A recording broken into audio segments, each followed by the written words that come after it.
Greetings and welcome to another VillageSoup interview. My name is Dan Dunkel. I'm the news director for VillageSoup, and with me today is Audrey Lovering, and you're here to talk to us about One Community, Many Voices. And I want to thank you first for being here. Well, thank you for having me. And I guess the first thing we could just ask you is, what is One Community, Many Voices? Can you kind of tell us in a nutshell what this group is and what it does? Sure. It is a nonprofit that was started by Reade and Martha Brower about 3 years ago. And we have been quietly designing what its purpose and mission was. And it's a charity that looks at helping people overcome one barrier that is blocking their potential. And what I mean by that is oftentimes people are struggling. It's hard to make a living these days and meet, bills and live paycheck to paycheck. And every once in a while you hit that little barrier that if you could just get a little help and get over it, you're back up and running. And that's where we come in. We help people overcome a barrier around elderly independent living, youth aspirations, job and skill development, and well-being. And in return, what we ask, if you are selected and we help you, that you pay the good deed forward through some type of self-selected volunteerism. And it's been amazing the past 2 years as we've worked with our partners and spread this kind of work to see the need that is out there for what we do. So can you give some examples of some of these barriers that you might be talking about? Sure. For example, we have helped a single mom who was working 2 jobs, had 3 kids, and knew in order to give her family a better life, she needed to get a different job. And in order to get a different job, she needed to go back to school, get her GED, and then some type of other training. Yet the barrier that was blocking that from happening was that she could never meet the schedule of going to take the GED classes because of needing a babysitter or her job schedule. And so we bought her a refurbished laptop. And in exchange, she came up with this great, what we thought was self-selected volunteering and paying it forward. She started a study group with 4 other single moms who also were working on getting their GED and found a place where free babysitting was available. And so one laptop helped 5 women get their GED. Wow.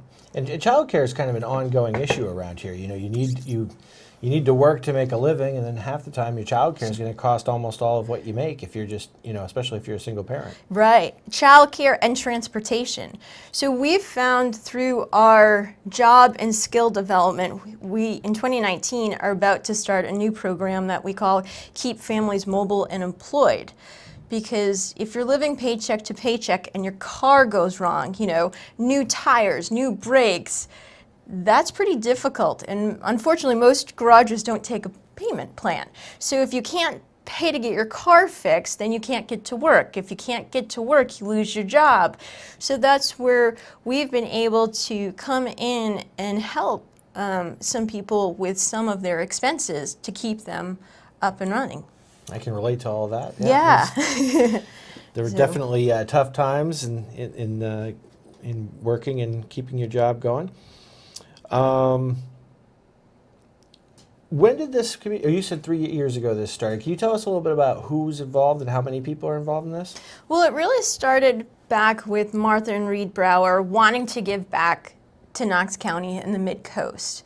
They've never forgotten where they are today was because of people in the 80s and all the way up to today, helping them overcome small barriers. And because people believed in them and helped them, they are now successful in where they are. And so what they had asked a group of us to do about 3 years ago was to find out what was the need in Knox County. So we weren't duplicating or having mission creep, but what was that gap and how could we, through that gap, help people one at a time to move forward in their life. And so there was a small group of us that got together. It was about 15 of us that spent a year looking at all the amazing different programs that are available in Knox County and what was the gap. And what we found was there's millions of dollars coming in every year to help people in crisis. But in order to have access to that money, you have to be homeless. You have to be jobless. You know, you have to be at that extreme. Yet, why wouldn't it make more sense if we could have some money to try to prevent them from getting into a crisis? And so that, through those discussions, that's what we found that was the greatest need in this area. And so we created One Community, Many Voices around helping those people who don't really meet the criteria of being in a crisis, yet if they have no assistance to solving that barrier, it could lead them into a crisis. You know, we see a lot of that in this community. We see people who they have jobs, but they end up being kind of the working poor, you know, because the jobs don't have the kind of pay that they need in order to be able to make the overhead, which always seems to be going up. Exactly. Yeah. And part of this concept, you know, Reade tells this great story of why they wanted to form some type of organization like this, because it had brought, a gentleman had been brought to his and Martha's attention of washing dishes and walking about 2 miles every day to and from work and wanting to move up in the food industry, but struggled with hearing. And so he made too much money to get any assistance to buy the hearing aids, but he didn't make enough to actually buy them. So he was stuck financially in that rut. And Martha and Reade bought him the hearing aids. And we see that with a lot of people around here. And then there's also people who feel there's some sort of stigma to asking for any kind of help at all, too. Right, and that's what is extremely important, is why when we look at what we do, you know, I always tell people we're bartering. You need help to overcome this barrier. I have the cash to do that. But we need your help to go help others. That's where the pay it forward through volunteerism comes into play. And it's been amazing to see what people come up with for how they want to give back or give forward. And if they struggle with not knowing, you know, we have ideas. We partner with Hospitality House, AIO, you know, One Community, Many Voices could always use some assistance in our fundraising with the Ragged Mountain Scuttle or the McGonagall Race Festival, which is a triathlon. So there's many ways to get people involved to pay it forward. Well, that segues too. I mean, so you guys are having some events coming up? We are. So in 2019, we have the Mid-Coast 5K race series, which we just had the first race last month. And in April, we're having a race, and then we have 3 more throughout. And it's for people to run or to walk. It's about getting outside and some fresh air, some energy, some excitement, see how well you can do. We also, in April, which is coming up like in a few weeks, yep, is our very first new attempt at working with the NIMBA, the New England Mountain Bike Association, and I hope I said that one right. I apologize if I didn't. But we are working together to create a bike. I wouldn't call it a race. They call it a Fondo, F-O-N-D-O. If you're in the biking community, you know it's like a fun gathering where you do a course that can be over 50 miles. And so we're kicking that off in Searsport for the first attempt of doing anything with biking, and are really excited with where that's going. And then during Labor Day weekend, we have the McGonagall Race Festival, which is technically one of the oldest triathlons in the country, and it's in the 39th year.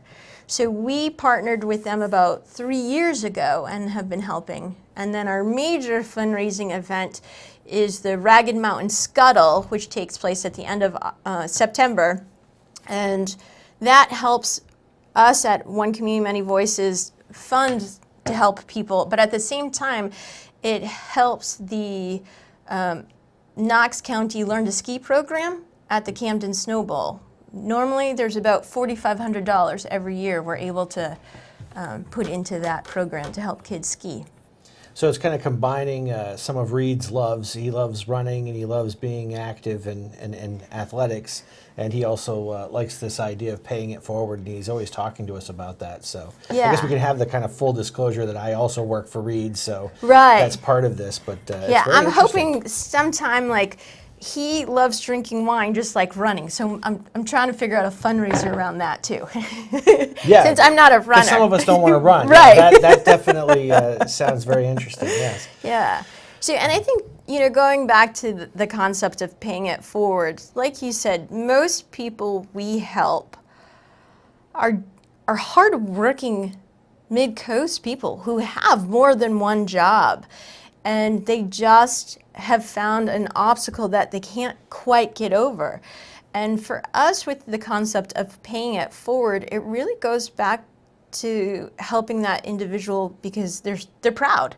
And they don't want to look at this as charity or a handout. They want to give back. And I think what we have seen through this in the past really 2.5 years we've been running this program is it's exciting to see these people continue to volunteer and give back and help others the way they needed help. So if someone's watching this and they want to help or get involved, what can they do? The first thing is to go to our website, which is onecommunitymanyvoices.org, or we have kind of shortened the name to OCMV, and that is also ocmv.org, or on our Facebook, and you could really get an understanding of what we're doing, and we're always looking for volunteers. Also, each month we send out an e-newsletter which kind of updates people of our events or gives you scenarios of the type of person we've helped in the past 30 days so that people can see the wide variety of need that we are helping. And how we actually select people is that a third party has to apply on behalf of someone. And right now we're only accepting applications through other organizations that are our partners, such as the Hospitality House, Youth Links, Truckers, the YMCA, Knox County Health Clinic, the Rockland Police. And part of that is there's really only 1.5 of us who are working at OCMV.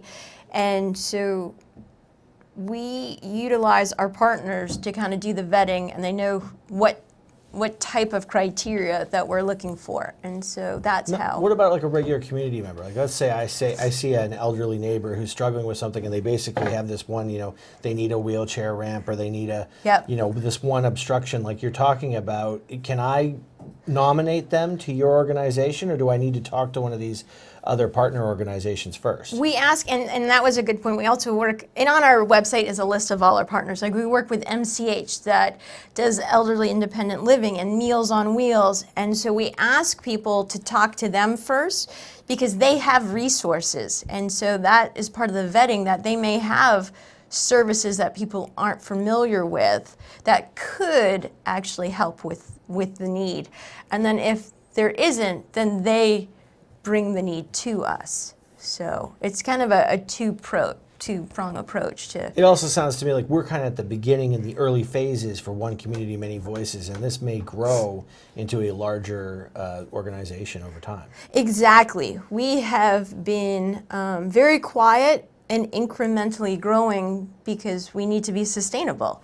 And so at the same time, we've been working with our partners to find out what is that gap and how do we fill it to help them, achieve their mission and for us to help community as well. So, and what has been interesting in this, I don't think the average person realizes, but the majority of nonprofits, their funding is extremely restricted.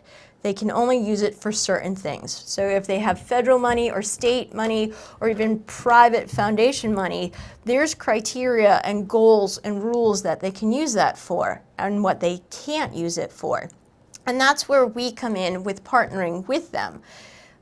We've received numerous phone calls and applications, for example, from the hospitality house, because they have funding to do certain things, but they don't have funding sources to do other things to help people. And that's how we work together to make sure that person's back up and running.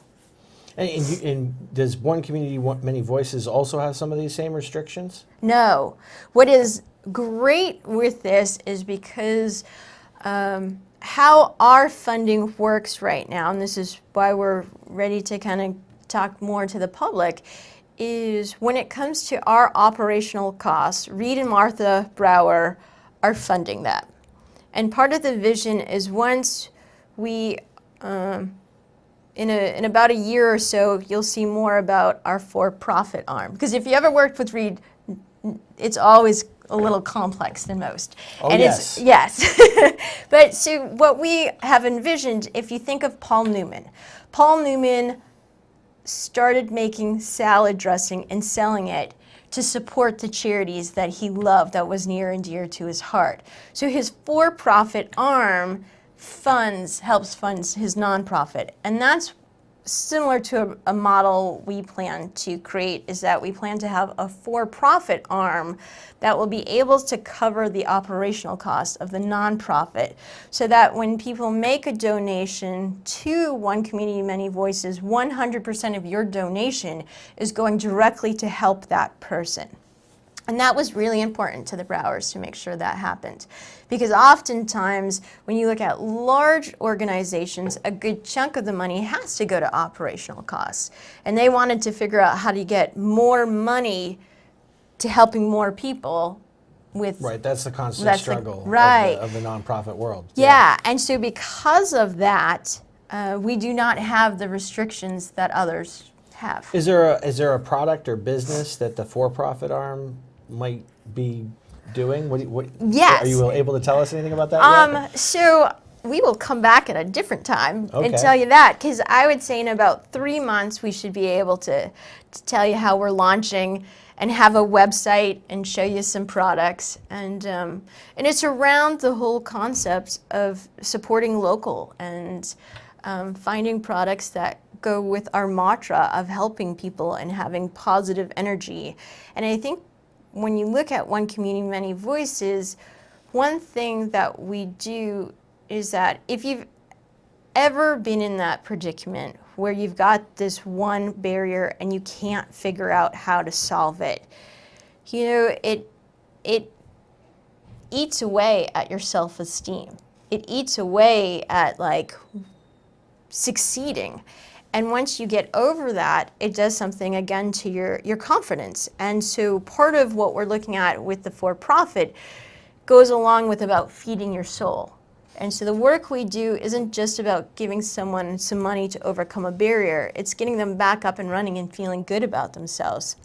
And it's also the concept we carry right now in our fundraising events of, you know, tackling something that's a little out of the ordinary for you, whether it's a 5K or the Scuttle or a triathlon or riding a bike. It goes back to, you know, that mind, body, soul.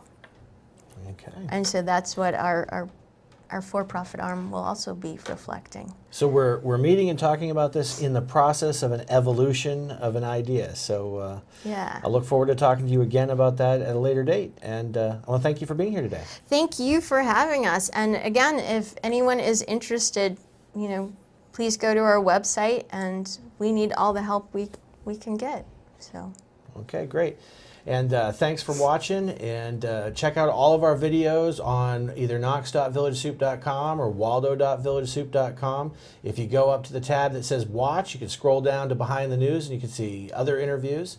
And if you'd like to comment or give us some ideas, email us at news@villagesoup.com. Thanks a lot.